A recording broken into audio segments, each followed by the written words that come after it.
Today, we are looking at how Miyamoto Musashi's legendary system can totally transform our modern delusion of busyness into something incredible, unbreakable, eternal discipline.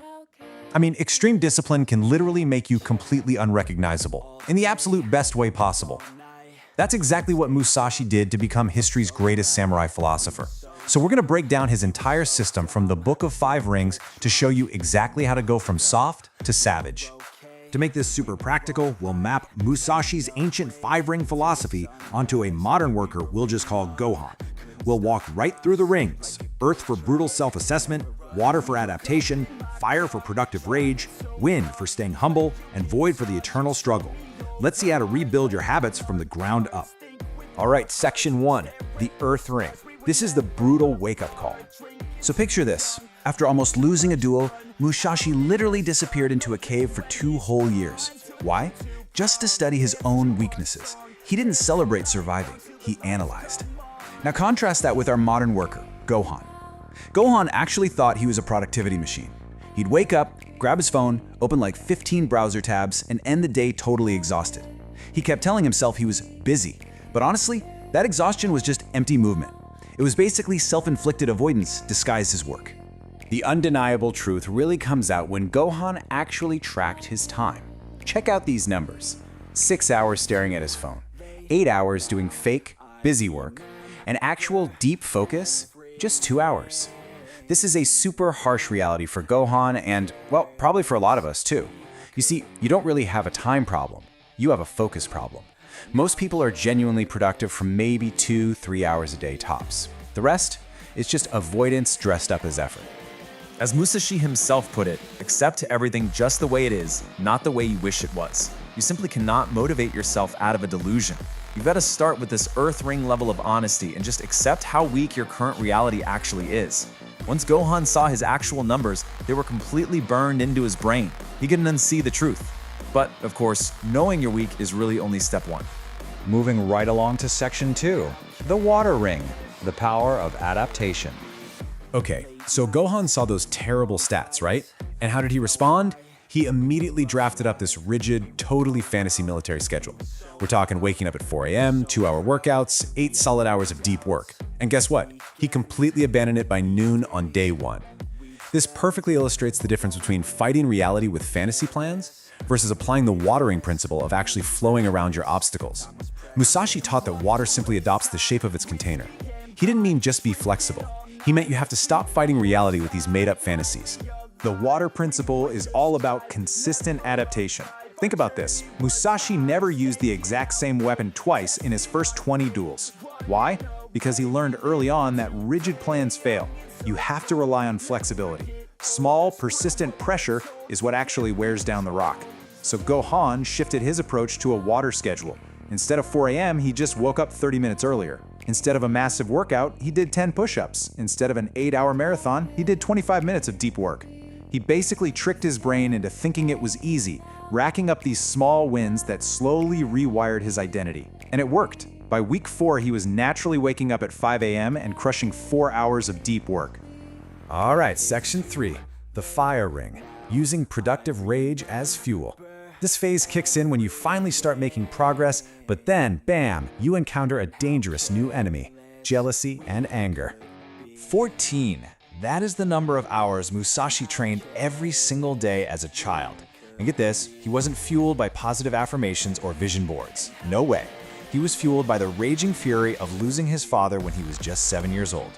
Every single swing of his wooden sword was powered by sheer anger. You see, true warriors use fire to forge themselves, while most average people just let that same fire consume them. So the really crucial point here is exactly how you direct that fire. Gohan started looking around, comparing himself to millionaires and marathon runners, and he almost fell right into a downward spiral of skipping his new workouts, but he caught himself. He stopped saying, I'm so pathetic, and instead started a daily fire ritual. In the morning, he acknowledged what he hated about his current state, and in the evening, he converted that exact hatred into tomorrow's specific plan. If he was mad about only doing 30 push-ups today, you better believe tomorrow's absolute minimum was 35. Here's the absolute core shift you need to make. Emotions are really just energy. That little voice in your head telling you that you aren't good enough, that's not your enemy. It's actually a drill sergeant demanding that you attack the problem.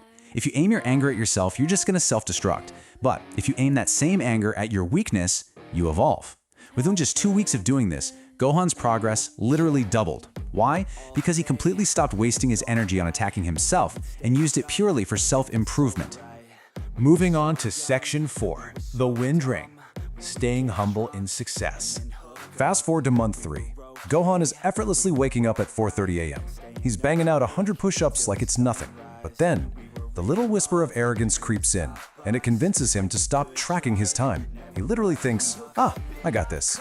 And within 2 weeks, he loses 50% of his gains. Ouch. This is a brutal truth about the hubris trap. Contrast that with Musashi. Even after winning 60 duels, Musashi still said, I am a student. I have not yet reached the way. He obsessively studied rival schools just to expose his own gaps. He stayed hungry, exactly when everyone else would have gotten soft. You know, every single level of growth has its own unique trap. For beginners, the challenge is just starting. For the intermediate folks, the struggle is consistency. But the advanced challenge, it's not believing you're advanced. To survive this wind ring, Gohan set a brand new rule for himself. He had to study someone better than him every single month. He purposefully made himself feel inadequate just to keep his compass pointed strictly towards growth. Because the minute mastery becomes arrogance, you lose. And that brings us to the final ring, Section 5, the void ring, the eternal struggle. Somewhere around the 6-month mark, you are inevitably going to ask yourself the ultimate question: when does this actually get easier? And let me tell you, this is the exact moment that breaks most people, because they falsely believe that discipline is just this temporary bridge. They think it's something you cross to eventually reach an easy autopilot life. They think, hey, I can train super hard now just so I can coast later. Well, here is the harsh, but honestly beautiful answer. It doesn't. You just get stronger. The void ring teaches us that discipline isn't something you do to get somewhere else. The eternal practice itself is the actual destination. The bridge really has no end. Think about Musashi again. He didn't practice calligraphy or paint because he wanted to be some famous artist. He did it because that is simply how warriors live. You don't just reach a magical point where discipline becomes totally effortless. You just become the kind of person who does hard things automatically. Whether it's hitting the gym or doing hours of deep work, you accept that the war against mediocrity never ends. It just becomes as natural to you as breathing.